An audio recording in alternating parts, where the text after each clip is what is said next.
გიგავალიანის მკვლელობის საქმეზე დაკავებულ ნია ემნაძესა და ანასტასია ბერუაშვილს აღკვეთის ღონისძიების სახით პატიმრობა შეეფარდათ. პროკურორის განცხადებით მოიპოვეს ფარული ჩანაწერი იმნაძესა და მამამის შორის, სადაც განიხილავდნენ როგორ ჩაედინა გაბაშვილმა დანაშაული. ქეთევანსონის თქმით ვალერი იმნაძეშვილს ეუბნება, რომ ბრალდებულს აღნიშნული ქმედება არ უნდა ჩაედინა. იამ კი უპასუხა, რომ სხვა გამოსავალი არ არსებობდა და თანამედროვე ეპოქაში სხვანაირად ხდება. გვახსოვს გმირები, გვახსოვს მტერი ფილარმონიიდან გმირთა მოედნამდე საპროტესტო მსვლელობა გაიმართა. აგვისტოს ომიდან მე-18 წლის თავზე მოქალაქეებმა კიდევ ერთხელ გაიხსენეს და პატივი მიაგეს სამშობლოსთვის დაღუპულ გმირებს.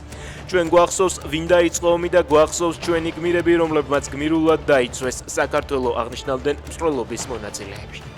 აგვისტოს ომში დაღუპულ გმირებს დღეს პატივი მიაგეს მუხათგვერდის ძმათა სასაფლაოზე. ოპოზიციონერი პოლიტიკოსების ნაწილი და სამოქალაქო აქტივისტები კი შინდისში ჩავიდნენ და შინდისის გმირთა მემორიალი შეამკეს. სამოქალაქო საზოგადოების წარმომადგენლებმა ერგნეთში ომის მუზეუმიც მოინახულეს. უკრაინამ ანექსირებულ ყირიმში რუსული შაჰედების გამშვები პუნქტი და ადრეული შეტყობინების რადარები დაბომბა. ინფორმაციას უკრაინის გენშტაბი ავრცელებს. შეტევის სამიზნე გახდა ბრიანსკის საბაჟოს ტერიტორიაზე სასაწყობე კომპლექსიც.